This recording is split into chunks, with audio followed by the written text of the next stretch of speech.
బంగ్లాదేశ్ మాజీ ప్రధాని షేక్ హసీనా పయనమెటు ఆమె భారత్లో ఎంతకాలం ఉండనున్నారు? హసీనా భవిష్యత్ కార్యాచరణ ఏంటి? అయితే షేక్ హసీనా మరికొంతకాలం భారత్లోనే ఉండనున్నట్లు తెలుస్తోంది. భారత్ కూడా అందుకు అనుమతి ఇచ్చినట్లు సమాచారం. నిన్న సాయంత్రం బంగ్లా నుంచి ఢిల్లీ చేరుకున్న హసీనా భారత సహకారంతో లండన్ వెళ్లాలని అనుకున్నారు. రాజకీయ శరణార్థిగా యూకే వెళ్లేందుకు ప్రయత్నిస్తున్నారు. ఈ మేరకు అక్కడి ప్రభుత్వాన్ని ఆశ్రయం కోరినట్లు సమాచారం. దీనిపై బ్రిటన్ ప్రభుత్వం ఎలాంటి నిర్ణయం తీసుకోలేదు. దీంతో యూకే ప్రభుత్వం నుంచి అనుమతులు వచ్చే వరకు ఆమె భారత్లోనే ఉండాలని నిర్ణయించుకున్నట్లు తెలుస్తోంది.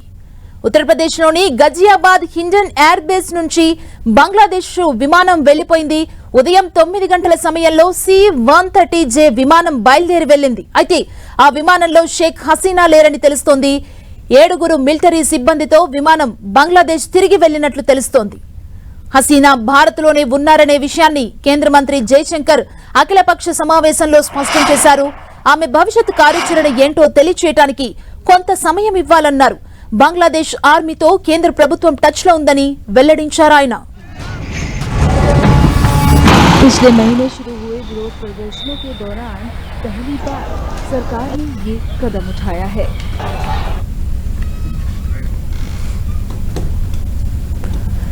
బంగ్లాదేశ్ లో రాజకీయ పరిణామాలు వేగంగా మారుతున్నాయి. బంగ్లాదేశ్ ఆర్మీ చీఫ్ జనరల్ వేక నివాసంలో కీలక సమావేశం జరుగుతోంది. సమావేశంలో బంగ్లాదేశ్ రాజకీయ పార్టీల నేతలు పాల్గొన్నారు. అయితే ఈ సమావేశానికి అవామీ లీగ్ పార్టీకి ఆహ్వానం అందలేదు. తాత్కాలిక ప్రభుత్వ కేబినెట్ సభ్యులపై మీటింగ్ లో ప్రధానంగా చర్చ జరిగింది. సాయంత్రం బంగ్లాదేశ్ రాష్ట్రపతి భవన్ కు వెళ్లనున్నారు. ఆర్మీ చీఫ్ ఇతర సభ్యులతో కొత్త ప్రభుత్వం ఏర్పాటు చేసే అవకాశం ఉంది. మరోపక్క నోబెల్ గ్రహీత డాక్టర్ మహ్మద్ యూనస్ నేతృత్వంలో మధ్యంతర ప్రభుత్వాన్ని ప్రతిపాదించారు విపక్ష వ్యతిరేక విద్యార్థి సంఘాల నాయకులు. ప్రస్తుతం ఢాకాలో ఉద్రిక్తతలు కంటిన్యూ అవుతున్నాయి.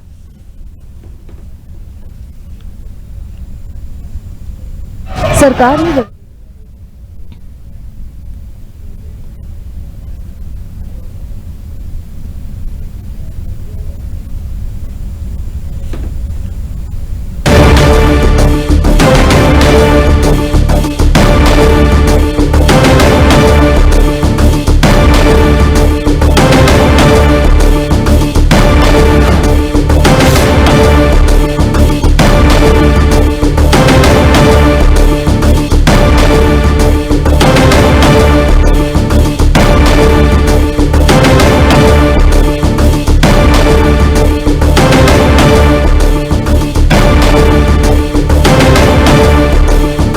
బంగ్లాదేశ్ పార్లమెంటు రద్దయింది. మనం దానికి సంబంధించిన బ్రేకింగ్ న్యూస్ చూస్తున్నాం. బంగ్లాదేశ్ పార్లమెంటును రద్దు చేశారు ప్రెసిడెంట్. బంగ్లాదేశ్ లో త్వరలో తాత్కాలిక ప్రభుత్వం ఏర్పాటు చేసే దిశగా అడుగులు పడుతున్నట్లు అర్థమవుతోంది మనకి. బంగ్లాదేశ్ పార్లమెంటు రద్దయింది. మనం చూడొచ్చు దానికి సంబంధించిన బ్రేకింగ్ న్యూస్ ని. బంగ్లాదేశ్ పార్లమెంటు రద్దు చేశారు. ప్రెసిడెంట్ షేక్ హసీనా ప్రధాని పదవికి రాజీనామా చేయడంతో ఈ పరిస్థితులు అక్కడ ఏర్పడినట్లు మనకు అర్థమవుతోంది. బంగ్లాదేశ్ పార్లమెంటును రద్దు చేశారు ప్రెసిడెంట్. తాత్కాలిక ప్రభుత్వాన్ని ఏర్పాటు చేసే దిశగా బంగ్లాదేశ్ పార్లమెంట్ దీనికి సంబంధించి బంగ్లాదేశ్ అడుగులు వేస్తున్నట్లు తెలుస్తోంది. బంగ్లాదేశ్ లో త్వరలో తాత్కాలిక ప్రభుత్వాన్ని ఏర్పాటు చేయబోతున్నారు. ఇదే అంశానికి సంబంధించి మరింత సమాచారం మా ప్రతినిధి గోపి అందిస్తారు. గోపి, బంగ్లాదేశ్ లో అవామీ లీగ్ ప్రభుత్వం రద్దయింది. బంగ్లాదేశ్ లో అవామీ లీగ్ ప్రభుత్వాన్ని రద్దు చేస్తున్నట్లుగా బంగ్లాదేశ్ రాష్ట్రపతి ఉత్తర్వులు జారీ చేయడం జరిగింది. నిన్న బంగ్లాదేశ్ ప్రధాని షేక్ హసీనా ప్రధాని పదవికి రాజీనామా చేయడం జరిగింది. రిజర్వేషన్ల ఉద్యమం ఇటు ప్రభుత్వ వ్యతిరేక ఉద్యమంగా మారడంతో హింసాత్మక ఘటనలు చోటు చేసుకున్నాయి. ఈ నేపథ్యంలోనే షేక్ హసీనా శ్రీలంకను ఇటు బంగ్లాదేశ్ ను వీడి భారత్ ను ప్రస్తుతం భారత్ లో తాత్కాలికంగా ఆశ్రయం పొందుతున్న పరిస్థితి ఉంది. ఇప్పటికే యూకేకి శరణార్థిగా రాజకీయ శరణార్థిగా వచ్చేందుకు అప్లై చేసుకున్న పరిస్థితి. అక్కడి నుంచి అనుమతి వస్తే భారత్ నుంచి యూకే వెళ్లే ఆలోచనలో ఇటు షేక్ హసీనా ఉన్నారు. అయితే ప్రత్యామ్నాయ ముఖ్యంగా ప్రస్తుతం రాజకీయ పరమైన చర్యలకు అక్కడ ఉన్న బంగ్లాదేశ్ ఆర్మీ చీఫ్ వాకర్ ఇప్పటికే సమావేశాలను ఏర్పాటు చేయడం జరిగింది. అక్కడ ఉన్న పొలిటికల్ పార్టీస్ తోనూ అలాగే విద్యార్థి సంఘాలతో కూడా ఇటు మధ్యంతర ప్రభుత్వ ఏర్పాటుకు సంబంధించిన అంశం పైన చర్చలు జరపడం జరిగింది. మధ్యాహ్నం సాయంత్రం రాష్ట్రపతిని కలిసి నూతన ప్రభుత్వ ఏర్పాటుకు సంబంధించి ముఖ్యంగా సైనికుల ఆధ్వర్యంలో మధ్యంతర ప్రభుత్వ ఏర్పాటు అనేది తాత్కాలికంగా జరుగుతుంది. ఆ తర్వాత పూర్తి స్థాయిలో ఎన్నికల నోటిఫికేషన్ అలాగే ఎన్నికల ప్రక్రియ ద్వారా నూతన ప్రభుత్వం అనేది బంగ్లాదేశ్ లో ఏర్పడబోతోంది. సో రాజకీయ పరమైన కార్యాచరణ అలాగే రాజకీయంగా బంగ్లాదేశ్ లో ఉన్న సమస్యకు పరిష్కారం చూపే దిశగా ముఖ్యంగా విద్యార్థుల ఆందోళనలు సద్దుమణింపజేయడంతో పాటుగా శాంతియుత పరిస్థితులను బంగ్లాదేశ్ లో నెలకొల్పేందుకు ప్రస్తుతం అక్కడ ముఖ్యంగా ఆర్మీ నేతృత్వంలో మధ్యంతర ప్రభుత్వం అనేది ఏర్పడబోతోంది. రాజకీయ పార్టీల సలహాలు సూచనలు తీసుకుని ముఖ్యంగా ఎవరెవరు కేబినెట్ లో ఉండాలి, ఏ పార్టీలకు ప్రాతినిధ్యం కల్పించాలి, మధ్యంతర ప్రభుత్వంలో ఉన్న అంశాలకు సంబంధించి చర్చలు జరిపి ప్రస్తుతం రాజకీయ పరంగా బంగ్లాదేశ్ సమస్యలకు ముఖ్యంగా అక్కడ ఉన్న పరిస్థితులకు పరిష్కారం చూపే దిశగా ఆర్మీ చీఫ్ తో పాటు అక్కడ ఉన్న పొలిటికల్ పార్టీస్ ప్రస్తుతం ఆలోచన చేస్తున్న పరిస్థితి. అందులో భాగంగానే నిన్న షేక్ హసీనా ప్రధాని పదవికి రాజీనామా చేయడంతో ఇప్పటి వరకు కొనసాగిన అవామీ లీగ్ పార్టీ ప్రభుత్వాన్ని అక్కడ రాష్ట్రపతి రద్దు చేయడం జరిగింది. నూతన ప్రభుత్వం త్వరలో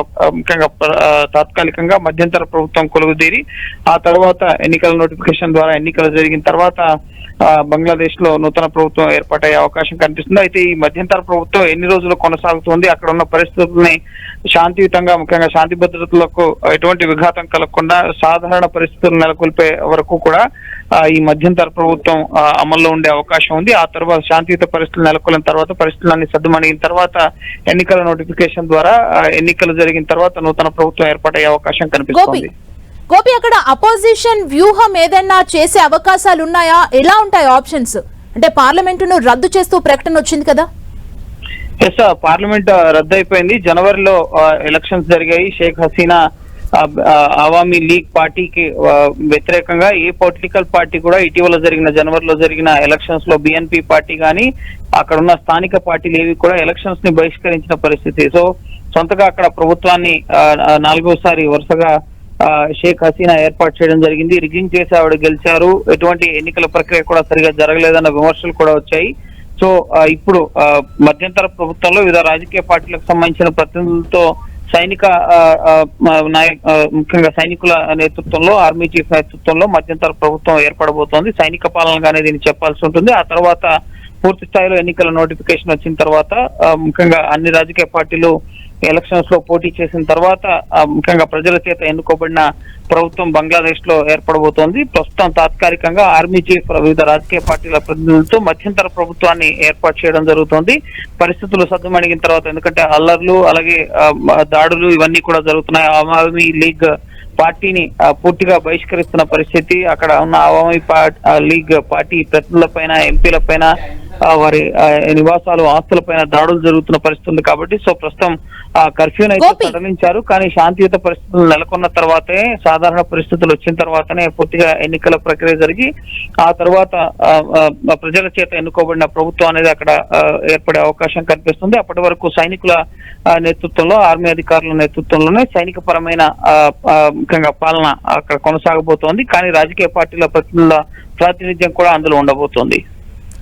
గోపి, ప్రస్తుతం అక్కడ అల్లర్లు అదుపులోకి వచ్చాయా? ఎందుకంటే ప్రధాని పదవికి షేక్ హసీనా రాజీనామా చేసిన వెంటనే తన నివాసంలో కూడా పెద్ద ఎత్తున ఆందోళనకారులు చొచ్చుకొచ్చి కూడా అక్కడ ఆందోళన వ్యక్తం చేశారు. సో ఇప్పుడు ప్రెసెంట్ బంగ్లాదేశ్ లో పరిస్థితి ఏంటి? ఎస్, బంగ్లాదేశ్ లో ఇంకా పరిస్థితి అదుపులోకి రాలేదు.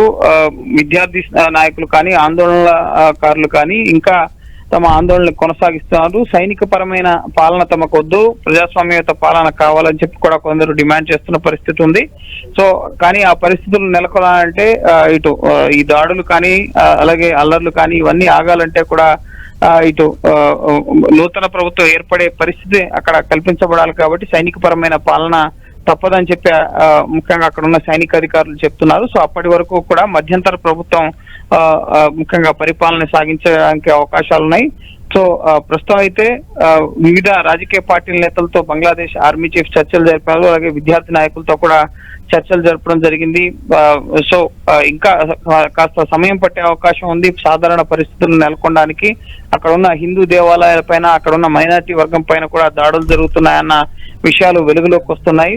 షేక్ హసీనా ముఖ్యంగా అవామీ లీగ్ పార్టీ ప్రతినిధులు కానీ హిందూ వర్గానికి ఎక్కువ ప్రాధాన్యత ఇచ్చారని చెప్పి అవామీ లీగ్ ప్రతినిధులు ఎవరైతే ఉన్నారో అనుబంధ సంఘాలు అలాగే హిందూ నాయకుల ఇళ్లపైన కూడా అక్కడ దాడులు జరుగుతున్నాయి. ఈ అంశాన్ని కూడా ముఖ్యంగా భారత్ కూడా దీన్ని పరిశీలిస్తుంది. రాజకీయ పార్టీలు కూడా హిందువుల పైన బంగ్లాదేశ్ లో జరుగుతున్న దాడులపైన దృష్టి సారించాలని చెప్పి భారత ప్రభుత్వానికి సూచించడం జరిగింది. సో భారత ప్రభుత్వం కూడా బంగ్లాదేశ్ లో ఉన్న ఆర్మీతో ప్రస్తుతం టచ్ లో ఉన్నారు. అక్కడ పరిస్థితులను ఎప్పటికప్పుడు భారత ప్రభుత్వం కూడా పరిశీలిస్తోంది. అక్కడ ఉన్న హై కమిషన్ కూడా భారతీయుల సేఫ్టీకి సంబంధించి సుమారు 20,000 మంది అక్కడ ఉంటే ఇప్పటివరకు 8,000 మంది వచ్చారని చెప్పి భారత ప్రభుత్వం వద్ద గణాంకాలనే ఉన్నాయి. సో మిగతా వారిని అత్యవసరంగా భారత్ కు తరలించాల్సిన అవసరం లేదని చెప్పి కూడా ఈ రోజు ఆల్ పార్టీ మీటింగ్ లో జయశంకర్ చెప్పడం జరిగింది. సో ఎప్పటికప్పుడు బంగ్లాదేశ్ పరిణామాలను నిశ్చితంగా పరిశీలిస్తున్నామని చెప్పి కూడా అఖిలపక్ష సమావేశంలో జయశంకర్ తెలియపరచడం జరిగింది. సో ఖచ్చితంగా షేక్ హసీనా ప్రస్తుతం భారత్ లో ఉన్నారు కాబట్టి కొంత టెన్షన్ వాతావరణం అయితే ఉంది. ఇటు అక్కడ ప్రభుత్వ ఏర్పాటుకు సంబంధించిన చర్చలు కొనసాగుతున్నాయి. అలాగే ఉద్రిక్త పరిస్థితులు ఇంకా కొనసాగుతున్న పరిస్థితి. అలాగే షేక్ హసీనా ఎటువంటి నిర్ణయం తీసుకుంటారు అన్న దానికి సంబంధించి ముఖ్యంగా ఆవిడ కార్యాచరణకు సంబంధించి ఆవిడకి కొంత సమయం ఇచ్చామని చెప్పి కూడా అఖిలపక్ష సమావేశంలో జయశంకర్ చెప్పడం జరిగింది. సో ఇంకా ఆమె ఫ్యూచర్ ప్లాన్స్ ఏంటి అన్నది భారత ప్రభుత్వానికి ఇంకా తెలియపరిచినట్లుగా తెలుస్తోంది. ఒకవేళ యూకే నుంచి శరణార్థిగా ఆమెను చేస్తే గనక భారత్ నుంచి ఆవిడ యూకే వెళ్లే అవకాశం కనిపిస్తుంది. గోపి, మధ్యంతర ప్రభుత్వం దిశగా బంగ్లాదేశ్ లో అడుగులు పడుతున్నాయి కదా, ఈ మధ్యంతర ప్రభుత్వం ఎంతకాలం పాటు అక్కడ పాలన కొనసాగించే అవకాశం ఉంది? ఎస్, ఎన్నికల నోటిఫికేషన్ వచ్చి అక్కడ సాధారణ పరిస్థితులు వచ్చేంత వరకు కూడా ఈ మధ్యంతర ప్రభుత్వం అక్కడ కొనసాగుతుంది. సైనిక పాలనగా దీన్ని పరిగణించాల్సి ఉంటుంది. ఆర్మీ చీఫ్ నేతృత్వంలో వివిధ పార్టీలకు సంబంధించిన ప్రతినిధులతో ఈ మధ్యంతర ప్రభుత్వం అక్కడ ఏర్పడబోతోంది. సాధారణ పరిస్థితులు శాంతి భద్రతలు అదుపులోకి వచ్చేంత వరకు కూడా ఈ మధ్యంతర ప్రభుత్వం సైనిక పరమైన పాలన కొనసాగబోతోంది. గతంలో కూడా బంగ్లాదేశ్ లో అనేక సార్లు గతంలో షేక్ హసీనా తండ్రి రెహమాన్ ఇటు అధికారంలో ఉన్నప్పుడు కూడా సైనిక పరమైన పాలన 1976 లో కూడా అక్కడ సైనిక పాలన కొనసాగిన పరిస్థితి. ఆ తర్వాత 1990s లో కూడా సైనిక పాలన కొనసాగిన పరిస్థితి, 80s లో కూడా. సో చాలా సంవత్సరాలు సైనిక పాలన చూసిన తర్వాత షేక్ హసీనా ప్రభుత్వంలోనే సుస్థిరమైన అభివృద్ధి ఇదంతా కూడా సాగింది. బంగ్లాదేశ్ కి మంచి రోజులు వచ్చాయి అన్న చర్చ కూడా నడిచింది. కానీ ఆ తర్వాత షేక్ హసీనా తీసుకున్న నిర్ణయాలు కానీ రిజర్వేషన్ల అంశం కానీ ప్రజా వ్యతిరేకత, నిరుద్యోగత రేటు పెరగడం, ప్రజా సమస్యలు ఇవన్నీ కూడా ప్రభుత్వ వ్యతిరేకతకు ఇటీవల ఈ రిజర్వేషన్ల ఉద్యమాన్ని అణచివేసేందుకు విద్యార్థులపైన కాల్పులు జరపడం ఇవన్నీ ఘటనలు కూడా షేక్ హసీనా గద్దె దిగడానికి కారణాలుగా మారాయి. సో పరిస్థితి అదుపు తప్పిన నేపథ్యంలోనే ప్రస్తుతం మళ్లీ సైనిక పరమైన పాలన, మధ్యంతర పాలన దిశగా ప్రస్తుతం అడుగులు పడుతున్న పరిస్థితి ఉంది. సో మళ్లీ సాధారణ పరిస్థితులు నెలకొనేంత వరకు కూడా ఈ సైనిక పరమైన మధ్యంతర ప్రభుత్వం కొనసాగుతుంది. ఆ తర్వాత ఇటు సాధారణ పరిస్థితులు ముఖ్యంగా శాంతియుత పరిస్థితులు నెలకొన్న తర్వాత పరిస్థితి సద్దుమణిగింది. ముఖ్యంగా అందరూ కూడా ఎటువంటి అల్లర్లు గొడవలు ఏమి జరగట్లేదని భావించిన తర్వాత ఎలక్షన్ కమిషన్ ద్వారా నోటిఫికేషన్ జారీ అవుతుంది. ఆ తర్వాత రాజకీయ పార్టీలు అన్ని కూడా ఎన్నికల్లో పోటీ చేసి తదుపరి ముఖ్యంగా నూతన ప్రభుత్వం సాధారణంగా రాజకీయ పార్టీలతో ఏర్పడబోయే ప్రభుత్వం అనేది అక్కడ ఏర్పడబోతోంది. గోపి, ఈ సైనిక పాలన ఏదైతే ఉందో దీనికి బంగ్లాదేశ్ ప్రజల మద్దతు ఉందా? వాళ్ళు ఏం చెప్తున్నారు? సుముఖంగా ఉన్నారా సైనిక పాలనకు? ఎస్, విద్యార్థి సంఘాలు ప్రధానంగా ఈ సైనిక పరమైన పాలనని వ్యతిరేకిస్తున్న పరిస్థితి ఉంది. తమకు సైనిక పరమైన పాలన కాదు, ముఖ్యంగా నోబెల్ అవార్డు గ్రహీతను ముఖ్యంగా మీడియేటర్ గా ఉంచి ప్రభుత్వాన్ని ఏర్పాటు చేయాలి అని చెప్పి అక్కడ డిమాండ్ అనేది ఉంది. ప్రధానంగా విద్యార్థి సంఘాలు ఎవరైతే ఈ రిజర్వేషన్లకు సంబంధించి ఆందోళన చేస్తున్నారో, వివక్ష వ్యతిరేక విద్యార్థి ఉద్యమ నాయకులు, వారంతా కూడా నోబెల్ గ్రహీత డాక్టర్ మొహమ్మద్ యూనస్ నేతృత్వంలో మధ్యంతర ప్రభుత్వాన్ని ప్రతిపాదించడం జరిగింది. అయితే ఇప్పటి వరకు ఆర్మీ చీఫ్ ముఖ్యంగా జనరల్ వాకరుజ్జమాన్ ఈ మధ్యంతర ప్రభుత్వంలో ఈ నోబెల్ గ్రహీత మొహమ్మద్ యూనస్ నేతృత్వంలో ప్రభుత్వం ఏర్పడబోతుందన్న అంశానికి సంబంధించి స్పష్టత ఇవ్వలేదు. వారు ఈ రోజు సాయంత్రం రాష్ట్రపతిని కలిసిన తర్వాత ఈ మధ్యంతర ప్రభుత్వంలో ఎవరెవరు ప్రాతినిధ్యం ఉండబోతోంది, ఎవరు కేబినెట్ లో ఉండబోతున్నారు అన్న అంశానికి సంబంధించి స్పష్టత రాబోతోంది. మొత్తంగా ఈ ఇష్యూ జరిగిందంతా రిజర్వేషన్లకు సంబంధించిన దానిపైనే. ఇప్పుడు అక్కడి ప్రజలు ఏం కోరుకుంటున్నారు? రిజర్వేషన్లకు సంబంధించి వాళ్ళు ఏం డిమాండ్ చేస్తున్నారు? సార్ 1971 బంగ్లాదేశ్ అలాగే పాకిస్తాన్ యుద్ధంలో ఎవరైతే యుద్ధ వీరులు ఉన్నారో వారి కుటుంబాలకి 30% ప్రభుత్వ ఉద్యోగాల్లో రిజర్వేషన్లు కల్పించడం జరిగింది. ఆ తర్వాత 2018లో దాన్ని సుప్రీంకోర్టు ముఖ్యంగా ఈ రిజర్వేషన్లను రద్దు చేయడంతో మళ్ళీ వాటిని పునరుద్ధరించడం జరిగింది షేక్ హసీనా. అయితే మళ్ళీ విద్యార్థుల ఆందోళనలు, ఈ రిజర్వేషన్లు అనేవి అందరికీ న్యాయం చేసేలా ఉండాలి, ముఖ్యంగా ఈ రిజర్వేషన్లు తొలగించాలి, ముఖ్యంగా వీటిని సవరించాలన్న డిమాండ్లను విద్యార్థి నాయకులు తెర మీదకి తీసుకురావడంతో సుప్రీంకోర్టు జోక్యంతో 5% వాటిని కుదించడం జరిగింది. 5% కుదించిన తర్వాత కూడా 30% నుంచి బంగ్లాదేశ్ పాకిస్తాన్ వారిలో ఉన్నవారు, వారి కుటుంబీకులు, వారి ముఖ్యంగా బంధువులు వీరందరికీ కూడా రిజర్వేషన్లు తగ్గించిన తర్వాత కూడా ముఖ్యంగా విద్యార్థులు ఈ ఉద్యమంలో చనిపోవడం, అలాగే షేక్ హసీనా వాళ్ళని అణచివేసే ప్రయత్నం చేయడం, నిరుద్యోగిత రేటు పెరిగిపోవడం, అనేక సమస్యలు కూడా వీటికి తోడంతో ఈ రిజర్వేషన్ల ఉద్యమం అనేది ఇటు ప్రభుత్వ వ్యతిరేక ఉద్యమంగా మారి షేక్ హసీనా రాజీనామా చేసి దేశాన్ని వీడేలా ముఖ్యంగా పరిస్థితులు అనేవి ఏర్పడ్డాయి. సో ప్రస్తుతం ఈ రిజర్వేషన్ల అంశానికి సంబంధించి కూడా నూతన ప్రభుత్వం ఏర్పడిన తర్వాత ప్రభుత్వ విధానాలు, వారు ఎటువంటి సంక్షేమాన్ని అందించబోతున్నారు, ప్రస్తుతానికైతే ఎటువంటి సైనిక పరమైన పాలనలో ఎటువంటి ఉద్యోగ కల్పన కానీ ఇవేవి కూడా ఉండవు. కేవలం పరిస్థితులను అదుపులోకి తీసుకొచ్చేందుకు మాత్రమే సైనిక పరమైన పాలనలో చర్యలనే ఉంటాయి. కాబట్టి సాధారణ ప్రభుత్వం ఏర్పడిన తర్వాత మాత్రమే నూతన రిజర్వేషన్లకు సంబంధించి నూతన నిర్ణయాలు కానీ, తదుపరి ముఖ్యంగా వారి పథకాలు కానీ నూతనంగా ఏర్పడే ప్రభుత్వం రూపొందించడం జరుగుతుంది. సో ప్రస్తుతం బంగ్లాదేశ్ లో పరిస్థితులు సాధారణ స్థాయికి చేరాలంటే మాత్రం మరికొద్ది రోజులు, నెలలు పట్టే అవకాశం అయితే కనిపిస్తోంది. Thank you Gopi.